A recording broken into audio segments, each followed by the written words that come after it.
કપડાં ધોવાની મુસીબત. સન્ડેનો દિવસ હતો. મમ્મી પપ્પા ઘરના કામોમાં લાગેલા હતા તો ચિંકી અડધી ઊંઘમાં બ્રશ કરતી હતી. ત્યાં બીજી બાજુ ગટ્ટુના હાથમાં બેટ હતું. મમ્મી, હું ક્રિકેટ રમવા જાઉં છું. 2 કલાક પછી આવી જઈશ. હા ઠીક છે, પણ તારું હોમવર્ક ટાઈમથી ખતમ કરી દેજે. આજે સાંજે આપણે એક પાર્ટીમાં જવાનું છે. મેં મારું હોમવર્ક પહેલા જ ખતમ કરી દીધું છે મમ્મી. Good boy.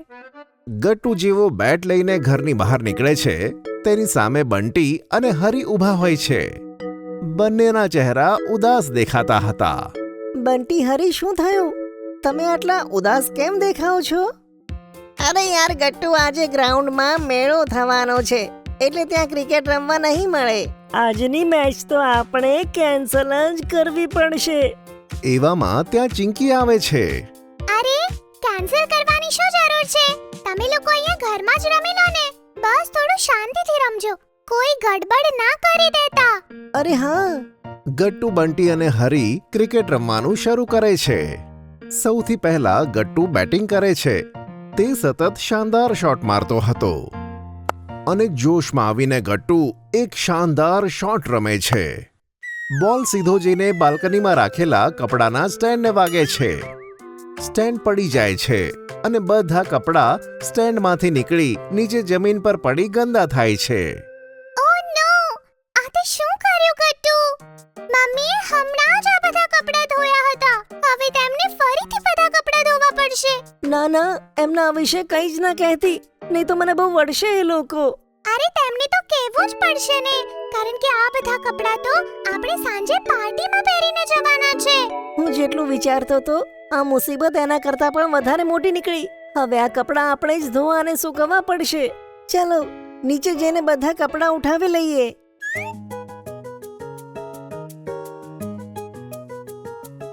આ તો બહુ વધારે ખરાબ થઈ ગયા ચિંકી. હા, પણ ધોવા માટે આપણે આ બધા કપડાંને ઘરે લઈ જવું પડશે અને અંદર તો મમ્મી છે. ઓ નો! હવે આપણે શું કરીએ? ગાઈસ, મારી પાસે એક આઈડિયા છે. હું આમ ગયો અને આમ આવ્યો. બંટી અને હરી ત્યાંથી દોડે છે અને તમને ગાર્ડનમાં જોવા મળે છે 2 ડોલ, એક યલો અને એક રેડ. હરી, હું લાલ ડોલમાં પાણી ભરીશ અને તું પીળી ડોલમાં. પણ પાણી ક્યાં છે? ત્યાં જ બંટીની નજર વોચમેન પર પડે છે. આ પાઇપ દેખાય છે? પહેલા આપણે તેને નળમાંથી હટાવવી પડશે અને પછી ફટાફટ આપણે આ ડોલને પાણીથી ભરવી પડશે. બંટી મોડું કર્યા વગર પાઇપને નળમાંથી કાઢે છે. થોડી વારમાં બંને ડોલ ભરાઈ જાય છે. પણ જેવા બંને પોતપોતાની ડોલ ઉઠાવે છે, વોચમેન અંકલ તેમની સામે આવીને ઊભા રહી જાય છે. અચ્છા, તો આ વાત છે. સોરી અંકલ, ઇમરજન્સી છે. પાછો આવીને બધું કહું છું તમને. આમ કહી બંને ત્યાંથી ભાગી જાય છે અને ભાગતા ભાગતા પહોંચે છે ગટ્ટુની પાસે.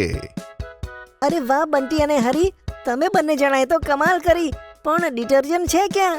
ડિટર્જન્ટનું કામ કરશે આ પેપર સોપનું પેકેટ. હું તેને હંમેશા મારી સાથે રાખું છું. બાળકો ડોલમાં મેલા કપડાં નાખી તેમને ધોવે છે. હરીના પેપર સોપથી તેઓ ઘણું બધું ફીણ બનાવી દે છે, જેનાથી થોડી જ વારમાં કપડાં એકદમ નવા જેવા થઈ જાય છે. ચાલો હવે આને સુકાવવા માટે સ્ટેન્ડ પર મૂકી દઈએ. ચિંકીના આમ કહેતા જ આકાશમાં વાદળો છવાઈ જાય છે અને તડકો થાય છે ગાયબ. ઓ નો! તડકો તો જતો રહ્યો. હવે કપડાં કેવી રીતે સુકાશે? ટેન્શન ના લે ગટ્ટુ, જ્યારે કપડાં તડકાથી ના સુકાય તો તેને હવાથી સુકવવા પડે છે. હું કઈ સમજ્યો નહીં. કપડાં લઈને મારા ઘરે જઈએ, બધી ખબર પડી જશે. થોડી વારમાં બધા હરીના ઘરે પહોંચે છે. બાળકો ત્યાં રાખેલી ખુરશીઓ પર બધા કપડાં સુકાવા મૂકી દે છે. પછી હરી ત્યાં રાખેલ એક ટેબલ ફેનને ઓન કરી દે છે. આ જોઈને ગટ્ટુના ચહેરા પર મોટી સ્માઇલ આવી જાય છે. અરે વાહ હરી, આ તો ખૂબ જ કમાલનો આઈડિયા છે. પણ થોડી વારમાં ફેન પણ અચાનક બંધ થઈ જાય છે.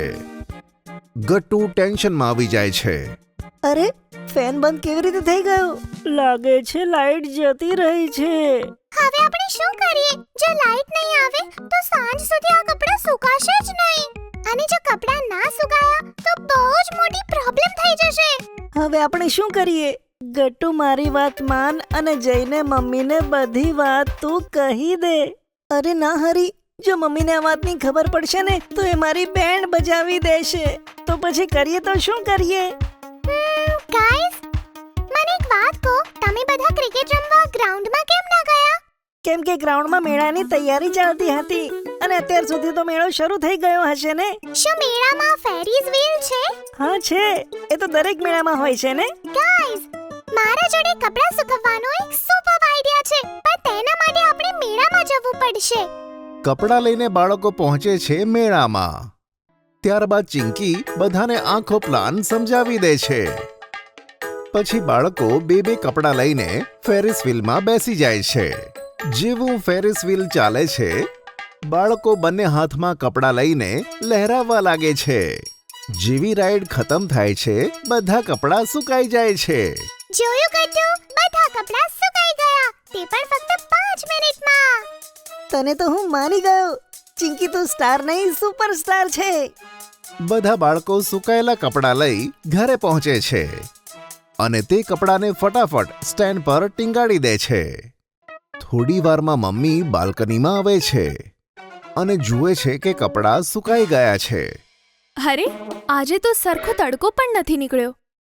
તો આ બધા કપડાં કેવી રીતે સુકાઈ ગયા? બોલ ગટ્ટુ, મમ્મીને કહી દે, તે તને નહીં વાઢે. પાક્કું?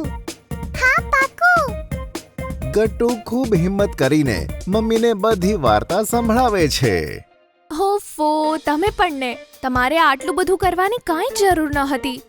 ગટ્ટુ, વધારેમાં વધારે શું થાત? આપણે પાર્ટીમાં બીજા કોઈ કપડાં પહેરીને જવું પડત. તેથી જો હવે પછીથી આવું કંઈ પણ થાય તો તું સૌથી પહેલા મારી પાસે આવીશ. ઠીક છે? સમજી ગયો મમ્મી.